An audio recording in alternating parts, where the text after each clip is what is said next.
Mais on pourrait parler du cache-cerne. C'est vrai qu'il y a des gros pores de peau quand même, sur le nez. Le cache-cerne, ben oui. On a 2 couleurs de cache-cerne, Oui. un pâle et un médium. Ben, on n'en a pas 3. Non, ça, c'est un correcteur. Ah, d'accord. Bon, Cache-cerne, parfait. Correcteur. correcteur. Tu réchauffes le cache-cerne sur ta peau. Oui, parce qu'on pourrait l'utiliser directement sur la peau, mais personnellement, je trouve que ça fait un plus beau fini si on l'utilise un On peu le sur réchauffe. On le réchauffe, exactement. On vient réchauffer. Ça fait beaucoup plus naturel. Puis après ça, avec une brosse ronde, ce que je ne faisais jamais jusqu'à temps que tu me le dises, parce que moi, j'ai un tic nerveux, c'est que je me mouche tout le temps. Donc, j'ai toujours le nez rouge. Oui. Donc, ce qu'il faut, avec la brosse, Et tu me pouvez-vous, dans dis... les commentaires, lui dire, parce qu'elle ne fait pas ses propres retouches. Mais tu me dis Elle est paresseuse. d'utiliser la brosse et je trouve que c'est super naturel. Je n'ai plus besoin de toi. Non. Ben alors, on continue la leçon. Mais avec une petite brosse ronde comme ça, puis le cache-cerne réchauffé sur la peau, on peut juste venir... Voilà. Donc, au niveau du produit en bâton, on a 2 cache-cernes. Donc, pour la peau, en général, ça va être le numéro 2. Pour les peaux de porcelaine ou pour venir illuminer, tu sais, pour venir comme sur la paupière, on pourrait venir faire un petit effet là, de lumière, non? Avec le cache-cerne 1. Cache-cerne, vraiment hydratant, antioxydant, qui vient combler les ridules. 2 colorations. Puis on a notre correcteur aussi, pour les rougeurs. Voilà.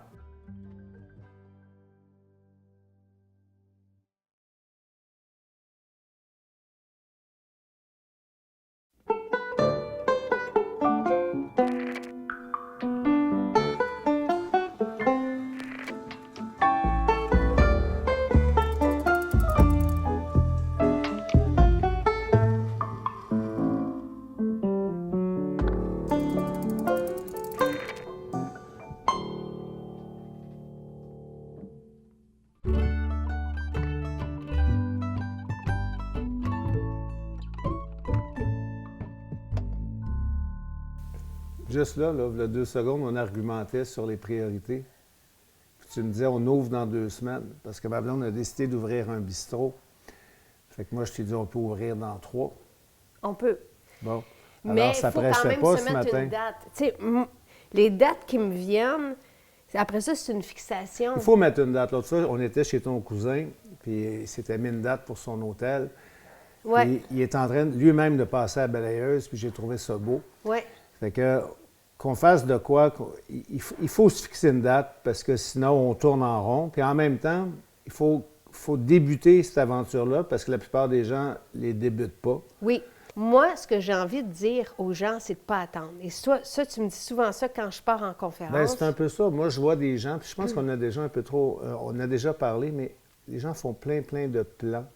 Puis là, bien, le temps passe, les plans sont désuets, puis ça aurait pu être tellement facile de faire ça rapidement, d'une façon intuitive, de foncer, de faire quelques erreurs. Puis il y en a comme moi, avoir compris ça, j'aurais lâché ma job bien avant. Je ne dis pas à tout le monde, là, je ne dis pas à personne de lâcher leur job, mais parce que je trouve ça merveilleux, moi, de voir, de plus en plus qu'on est en affaires, de plus en plus je rencontre des gens qui ont des entreprises. Qui sont Ces gens passionnés. sont passionnés. Ces gens-là m'intéressent. Tu sais, on fonctionne de façon intuitive, puis c'est de ça qu'on veut parler. Je vais vous montrer après. Ça, c'est nos livres de business. D'ailleurs, attends, je vais m'étouffer. ça avait commencé avec ton plan, qu'on avait guéri pour la Caisse populaire. Elle avait fait une demande de subvention à ma blonde avec un petit papier. C'était un 8e de page que tu avais. Oui. Tu étais revenu avec du bois. En tout cas, la banque J'ai t'avait du donné bois, de puis l'argent une bonne t'avais subvention. reçu une coupe de mètres. Mais pour la Fondation Eden, au départ, puis j'étais partie, ils m'avaient demandé, donc je suis allée rencontrer les dirigeants. Puis j'avais pris un bout de papier comme ça, blanc, avec un crayon à mine, puis j'avais fait mon plan pour le jardin, puis je leur avais parlé de ça. Et je me souviens même le matin, puis tu m'avais dit, qu'est-ce que tu vas faire? Puis j'ai dit, je m'en vais rencontrer tel président de telle compagnie ou tel...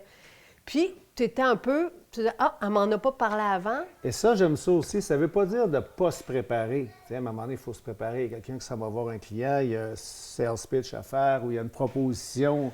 Il faut qu'il y ait un peu de préparation. Mais des fois, on se prépare. Puis il n'y a rien qui devait se passer, qui se passe comme on s'était préparé. Il faut que ça soit clair. Il faut que ça soit clair dans la tête. Moi, une bonne façon que j'ai de réaliser mes rêves, c'est d'en parler à tout le monde. sais, l'école, il n'y a pas grand monde.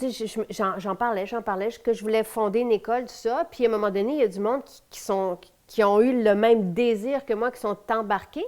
Mais il y en a beaucoup qui ont fait, ben voyons donc, t'es un peu folle ou tu sais, qu'on Oui, mais il y en a aussi, affaires. moi j'adore en parler parce qu'on a différents projets, puis il y a plein de gens qui nous donnent des conseils fabuleux, qui des fois, même qui rient un peu de nous, des fois, dans certaines affaires, c'est qu'on se réajuste et tout ça. Voici nos livres de compagnie. Ça, c'est le tien. Et ça, dans ceux-là, bon, ça, c'est les miens, OK? Je veux juste vous montrer comment se passent nos choses. Fait que j'ai le menu du Bookzine de cet été. Mais ça, c'est tous des sujets que tu as le goût Oui, mais là, d'explorer. dans ce livre-là, j'ai le Bookzine de cet été, j'ai celui de l'hiver prochain, j'ai le livre qui va sortir, je le souhaite, à la foire cet été, j'ai nos émissions. Okay, j'ai nos émissions au vide. En 2 mots, là, tu as beaucoup de choses. Oui. Ce que je vais expliquer, c'est que c'est facile après ça, si on décide de le faire, de mettre ça en application. Oui. Parce que, prenons le magazine, mais on s'entend-tu que c'est pas si compliqué que ça? Non. On trouve une directrice artistique, une graphiste, on prend des photos, Attends. on met ça ensemble. Je peux-tu juste... Oui, bien OK, sûr. allons-y. Ça, c'est le Bookzine. J'écris le menu. Je procède de la même façon pour les livres. C'est le 5e qu'on est en train de faire en ce moment. Donc, j'écris mon menu, puis après ça, je délègue ou j'envoie les sujets aux personnes. Tu sais, je parle, par exemple, les gras. Je sais que Dr. Brouillard, il y a un super beau discours sur les gras. L'autonomie, pour Mais moi, là, tu as une belle Julie, équipe, tu as une belle communauté, Oui. tu sais avec qui. Donc, je leur renvoie, voici, j'aimerais ça avoir un texte sur ci, ça. Donc, ça, c'est mon menu. Puis après ça, je leur donne une date, puis je reçois les textes, on les lit. Toi, tu es très sévère. On regarde ça parce qu'on veut que des fois, on en met de côté. Si ça ne nous rejoint pas, si on n'apprend rien, on ne diffuse pas Absolument. ça. Puis après ça, tu sais, pour en rajouter sur comment que ça se fait, c'est Élise, qui est notre directrice artistique, et moi, je lui fais des photos avec notre équipe de photos. On envoie ça à Élise avec les textes, puis elle le met en papier. Puis là, après ça, on a le rapport avec l'imprimerie, papier recyclé, encre végétale. Mais c'est pas plus compliqué que ça. Tout le monde a un paquet de belles idées. Moi, je suis sûr que la société puis le monde va s'enrichir. On va mieux vivre si les gens mettent à exécution leurs idées au lieu d'en discuter en prenant une bouteille de vin le soir et de les oublier le lendemain. Oui.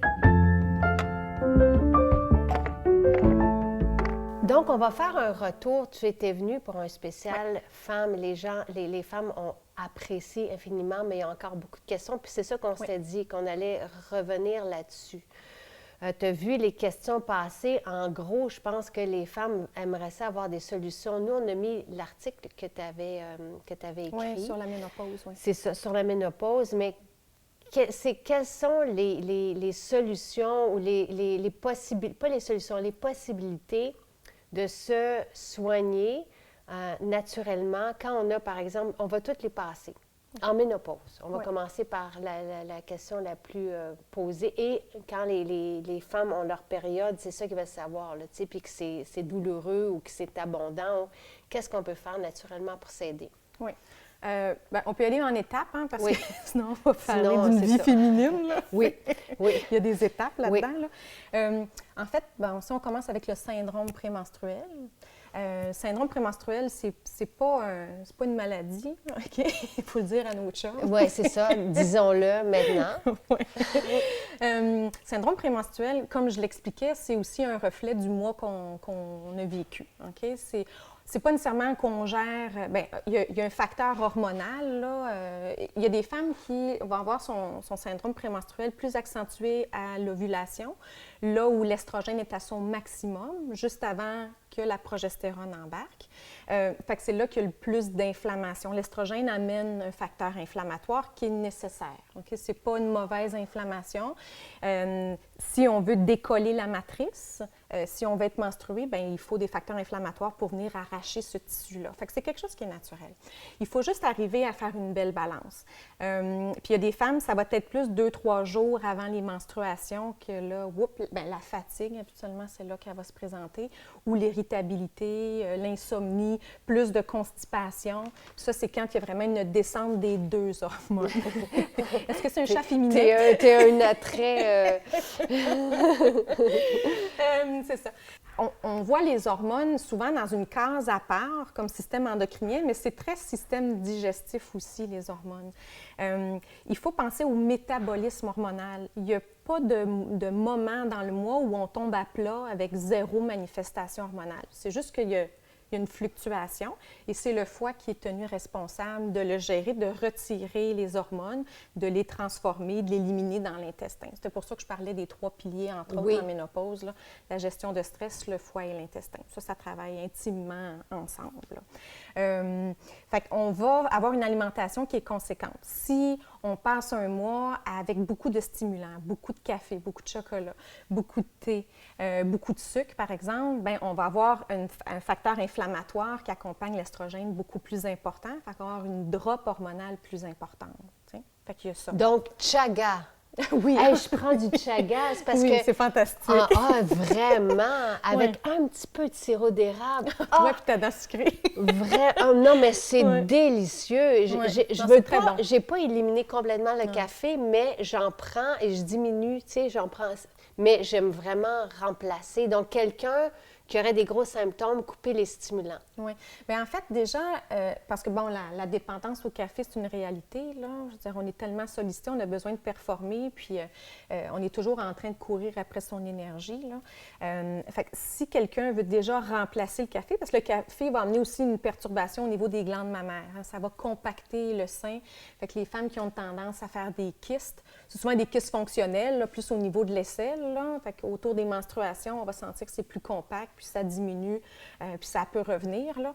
Mais il y a les cerceaux au niveau de la brassière, là, on ne parle pas de bouffe, là, mais ça, au niveau que ça va compresser. Mais on n'y pense pas. Bien, c'est super important. C'est super, ce rack-là, là, qu'on a métallique, là, ça bloque la circulation lymphatique. Fait que ça, c'est la première chose qu'on suggère. Puis le café c'est un facteur très agoniste au niveau des glandes mammaires, fait que ça va venir compacter. Il y a autre chose, là. Il y a la gestion du calcium, du magnésium, la vitamine D, la B6. Il y a plein de cofacteurs là, qui vont aider à la santé du sein. Fait que si la femme a dit, bien, c'est un peu ma condition, j'ai un syndrome prémenstruel en dents de scie, puis j'ai les seins qui ont tendance à être plus compacts, là, puis elle veut retirer le café, bien, on se retrouve dans tout un sevrage de café, là, avec un mal de tête, puis une très grande perte de vitalité, momentanément. Là, il faut passer à travers. Bien, là, tu me parlais du chaga, mais il y a le matcha, qui est du thé vert, mais mis en poudre. Puis ça, c'est plusieurs catégories de thé qui peuvent être mis en poudre là, pour ce nom-là, matcha. Mais ça t'amène l'éveil intellectuel, ça t'amène la disponibilité au niveau de ton énergie sans l'effet d'adrénaline, sans l'effet trop stimulant ou irritant, nerveux que le café peut emmener. Et c'est aussi... Ça se remplace super bien. C'est ça, c'est qu'on a besoin de remplacer. On ne veut pas couper, on remplace par quelque chose. Ça marche. Tu sais, les gens, quand ils viennent en rendez-vous, ils viennent avec toute leur bonne volonté au début, puis ils sont prêts à changer mer et monde, là. Ouais. Mais le mérite, il vient avec le maintien. Puis ça, il y a très peu de personnes qui sont capables de dire, comme après 6 mois, 8 mois, 1 an, 2 ans, bien, ce que j'ai modifié, je l'ai intégré à long terme. Fait que c'est pas la vitesse avec laquelle tu pars qui va te donner l'assurance que tu vas arriver. Tu sais, c'est comme un marathon. Tu es mieux de partir plus lentement puis d'avoir un rythme qui est plus fidèle au tien que de partir comme une bombe puis de t'épuiser en chemin. Et là, j'aime ça parce qu'avant de parler de qu'est-ce qui peut nous aider quand on a des symptômes associés aux changements hormonaux, tout ça, on parle de quoi couper ou quoi remplacer. Donc, pour supporter les 3 piliers de l'équilibre hormonal. C'est comme ça qu'on dit ça? Oui. Donc, les 3 piliers étant la gestion du stress, l'intestin et le foie. Voilà. OK. Donc, on coupe les stimulants. Oui, bien, c'est ça. Ça va être la première chose parce que les surrénales, leur rôle, c'est de gérer le stress. Ils font des hormones de stress pour nous aider à nous adapter à la demande. On a le même kit là, enzymatique endocrinien que Cro-Magnon, mais on va comprendre que l'environnement de Cro-Magnon ne ressemblait pas à ce qu'on vit aujourd'hui. Tu sais.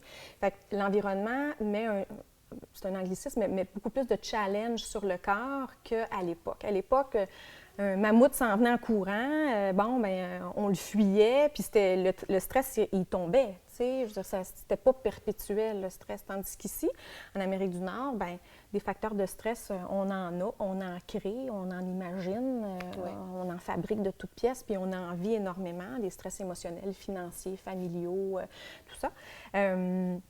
Fait que les surrénales, c'est ce qui nous donne aussi la direction dans notre vie. Fait que quand on est dans des entre-deux, quand on est dans des indécisions, quand on a de la difficulté à prendre des décisions vraiment franches, bien, ça sollicite beaucoup d'énergie de survie aussi. Là, okay?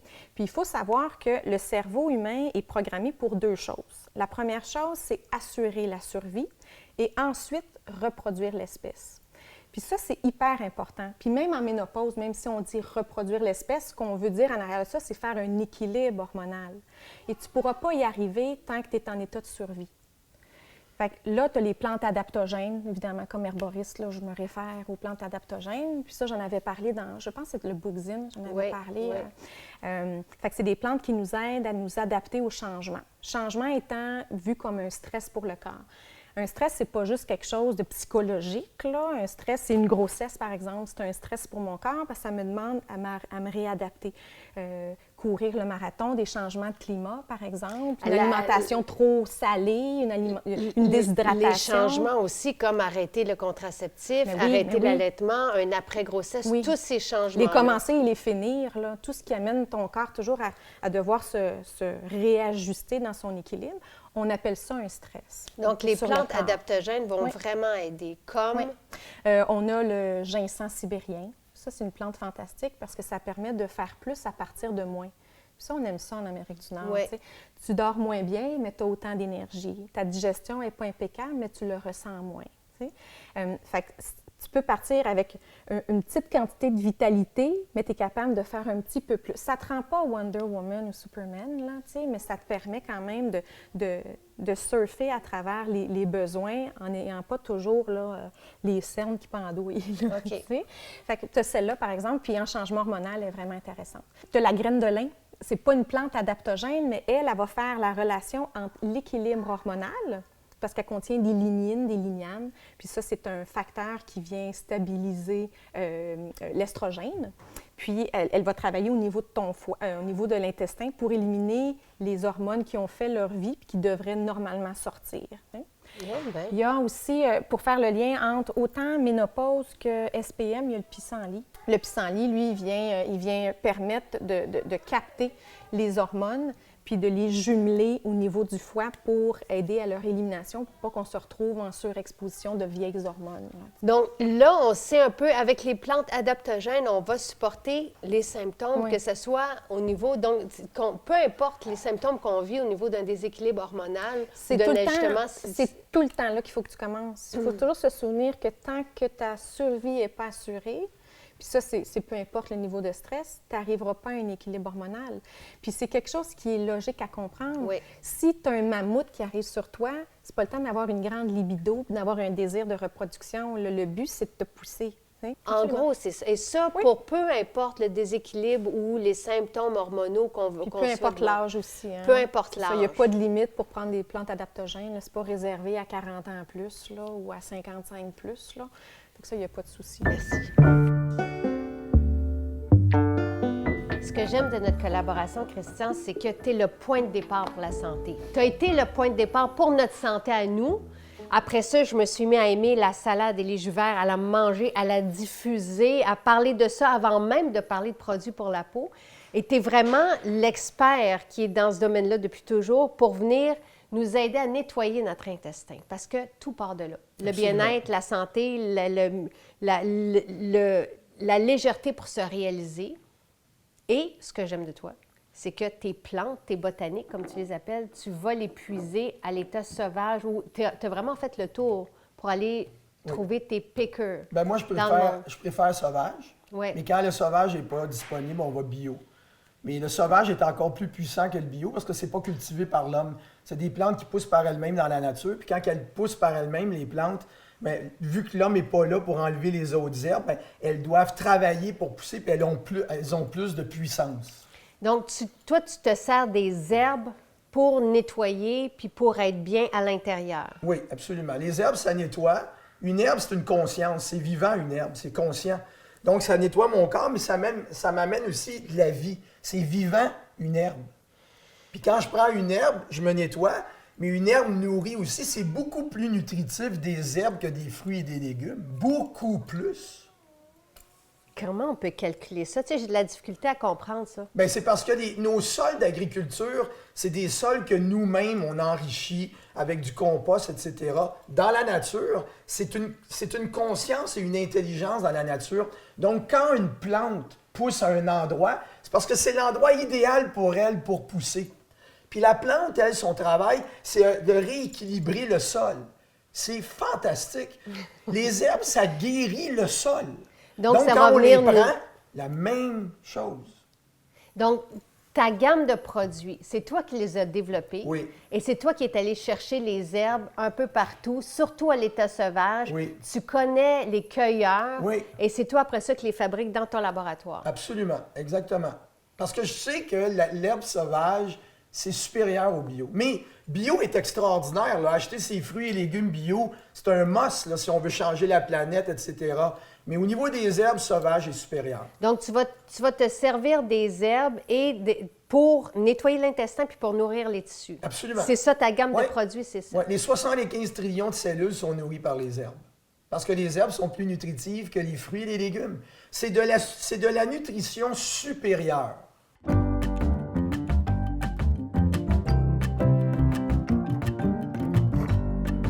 Moi, là, rendu à ce temps-ci de l'année, là, ça me prend du vert. Tu sais, on a envie de ce soleil-là, de cette vigueur-là. Et ce qui est... Fraîcheur, là. Oui. Et là, tu viens nous montrer comment le faire à la maison. Oui, parce qu'il y a de plus en plus de gens à la maison qui me demandent, il ne se passe pas une semaine sans que j'ai pas un appel de quelqu'un qui me demande comment est-ce qu'ils peuvent le faire à la maison. Puis c'est relativement facile.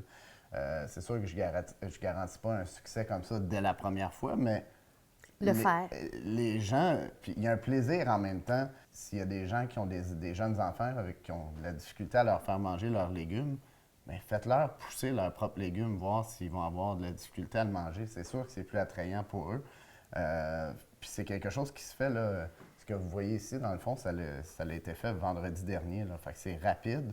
Les enfants sont pas tout le temps patients. Fait que quand ils voient un progrès, un processus se passer dans un court laps de temps, bien, c'est plus intéressant pour eux. Là, ils peuvent manger une tige, puis on est correct, là, à quelque part. Là. Je veux dire, c'est gorgé, un plant égale un légume ou une plante. Là, tu sais, c'est pas...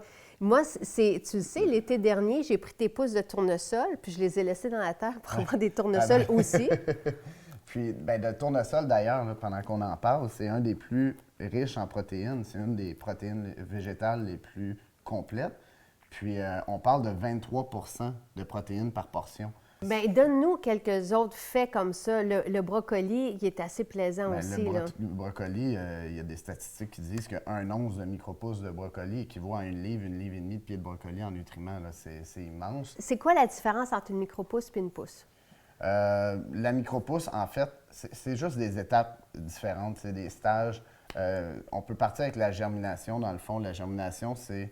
la graine? C'est la semence, aussitôt qu'on la fait germer, qu'on voit la semence sortir, on voit le premier germe sortir de la graine qui a fendu, si on veut. Là. Ça, c'est une germination. C'est quand on voit la première racine, si on veut le vulgariser, là, sortir, ça, c'est une germination.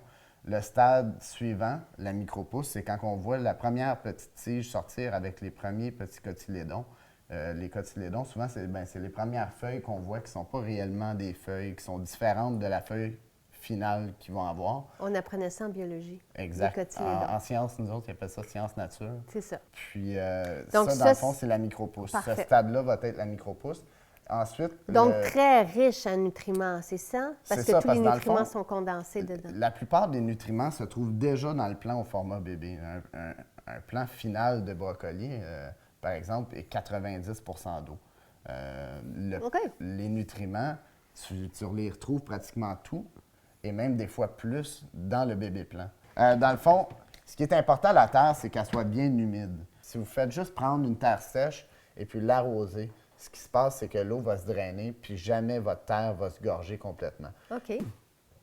Un peu comme quand vous plantez vos plantes à la maison, là, vous emplissez le casseau, mais vous ne tapez pas la terre parce que vous allez voir les racines de pousses. C'est très délicat, c'est très petit. Fait que si vous entassez votre terre, Ils ne pourront pas aller se faire un chemin. Ils vont avoir du mal à se frayer un chemin. Et tu as fait de la même chose dans le plateau. Tu as mis de la terre, Oui. puis tu as fait à la maison un presse-terre. Oui, puis ça, ça a l'air assez rustique, là, mais c'est carrément ce qu'on utilise pour notre production. OK. C'est nos outils que j'avais inventés à la base, puis on utilise encore ça. J'ai la même chose ici parce que... Pour le casseau. Pour le Bravo. casseau.